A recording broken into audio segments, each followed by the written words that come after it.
পিছিয়ে পড়েও ম্যাচে কামব্যাকের গল্প লিখল ব্রাজিল। হিউস্টনে জাপানের বিপক্ষে 2-1 গোলের জয়ে শেষ 16তে উঠল ব্রাজিল। বিশ্বকাপে নকআউট ম্যাচ মানেই অদৃশ্য এক প্রতিপক্ষ ভর করে ব্রাজিলের ওপর। সবশেষ 5 আসরে 4টিতেই হারতে হয়েছে র্যাঙ্কিংয়ে 20-এর মধ্যেকার দলগুলোর বিপক্ষে। 29 মিনিটে কাইসু সানোর অবিশ্বাস্য গোল ফিরিয়ে আনে সেই পুরনো জুতো, কারণ সেরা 20-এর মধ্যে আছে যে এশিয়ান পরাশক্তিরা। অথচ অপরিবর্তিত একাদশ নিয়ে দাপটে শুরু পেয়েছিল ব্রাজিল। বলে দখলের সঙ্গে আক্রমণ, কিন্তু ভিনি কুনিয়াদের সব প্রচেষ্টায় ব্যর্থ হচ্ছিল ব্লু সামুরাই রক্ষণ দেয়ালে।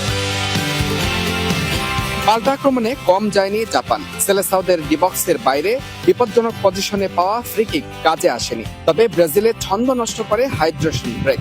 29 মিনিটে নিজেদের অর্ধে বল হারালে দুঃস্বপ্ন দেখে আঞ্চলত্বের শিষ্যরা। প্রতিপক্ষের খেলোয়াড়দের বোকা বানিয়ে বক্সের ঠিক বাইরে থেকে এক দুর্দান্ত কোনাকুনি বুলেট গতি শটে জাপানকে লিড এনে দেন কাইসু সানো। স্তব্ধ ব্রাজিল, হিউস্টনে উল্লাসে মাতে ব্লু সামুরাইরা। প্রথম আন্তর্জাতিক গোল সানোর। গোল দিয়ে উজ্জীবিত জাপান প্রথমার্ধের বাকিটা সময় ধরে রাখে আধিপত্য। অবশ্য বিরতির পর শুরু হয় ব্রাজিল শো। পাকেতার পরিবর্তে নামেন এন্ড্রিক। 52-53 মিনিটে পরপর 2 আক্রমণ থেকে রক্ষা ব্লু সামুরাইদের। যদিও শেষ রক্ষা হয়নি। মিনিট 4 মাথায় সমতায় ফেরে ব্রাজিল। দারুণ হেডে স্কোর শিটে নাম তোলেন ক্যাসেমিরো।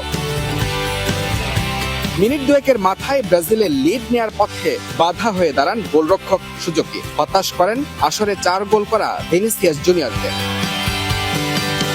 ম্যাচ যখন অতিরিক্ত সময়ে গড়ানোর অপেক্ষায়, তখনই দৃশ্যপটে মার্টিনেলি। তার দারুণ ফিনিশিংয়ে রাউন্ড অফ 16-এ ব্রাজিল। বিপরীতে হতাশার পরাজয়ে নকআউট পর্ব থেকে বিদায় নিতে হলো এশিয়ার পরাশক্তি জাপানকে।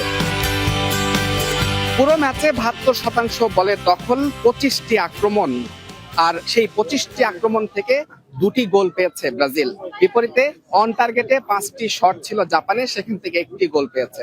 সব মিলিয়ে ব্রাজিল তাদের স্বস্তির জয়টা পেয়েছে, এবং সবচেয়ে বড় যে পেয়েছে সেটি হচ্ছে নকআউট পর্বে র্যাঙ্কিং এ 20-এর মধ্যে থাকা কোনো দলের বিপক্ষে তারা জয় পেয়েছে, এবং তারা চলে গেছে রাউন্ড অফ 16-এ।